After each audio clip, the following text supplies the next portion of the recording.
Azərbaycanda ağıllı və dayanıqlı şəhər konsepsiyası ilə bağlı görülən işlər forum çərçivəsində də diqqət mərkəzindədir.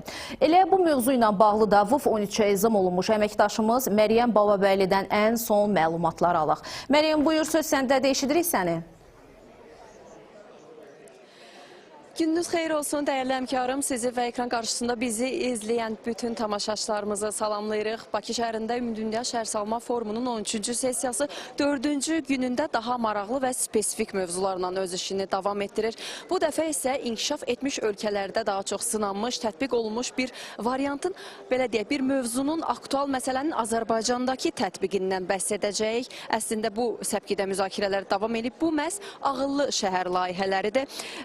Deməli, Azərbaycan Respublikasının İxracın və İnvestisiyaların Təşviqi Agentliyi tərəfindən Azərbaycan pavilyonunda Biznes və İnnovasiyalar Mərkəzində baş tutan tədbir şəhərlərin dəyəri, şəhər dəyər zəncirinin tətbiqi və Azərbaycanda ağıllı və dayanıqlı şəhər layihələrinin həyata keçirilməsi mövzusuna həsr olunub.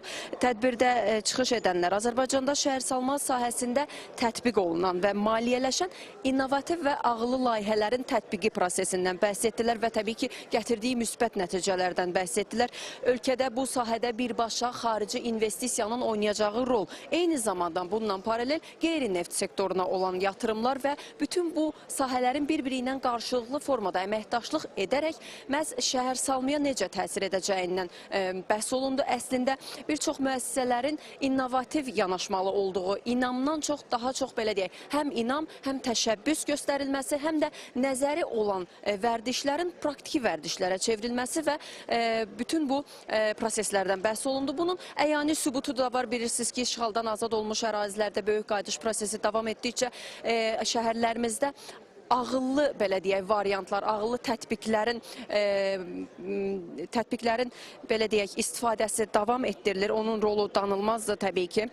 Həmçinin vurğulandı ki, davamlı şəhər inkişafında məsuliyyətli yanaşmanın da ayrıca bir önəmi var və bu səpkidə İçəri şəhər Dövlət Tarix Memarlıq Qoruğu İdarəsinin İdarə Heyətinin sədri Rüfət Mahmud ağıllı şəhərlərin qurulmasında vahid strategiyanın önəmindən bəhs etdi. Həmçinin belə deyək, şəhərlərin təkcə yaşayış məntəqəsi yox, əslində milli mədəni irsi özündə əks etdirən bir, belə deyək, platforma olduğuna vurğulandı ki, hansı ki burada bir çox ağıllı smart sistemlərdən, ağıllı kamera sistemlərindən, digər vasitələrdən, texnoloji üstünlüklərdən istifadə edərək əslində biz bir növ həm şəhərləri qorumuş oluruq, həm də şəhərlərin belə bizə yaratdığı şəraitdən, belə üstünlüyündən bir növ müsbət formada istifadə etmiş oluruq.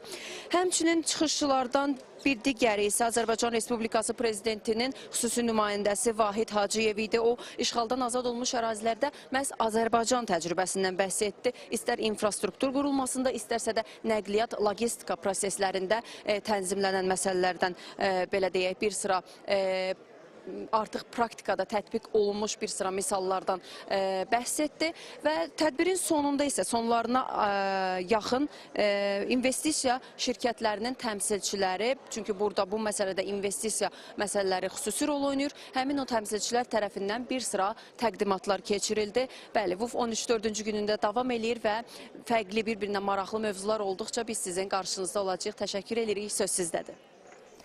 Geniş və təfərrüatlı xəbərlərə görə də Məryəmə təşəkkür edirik, biz isə davam edirik.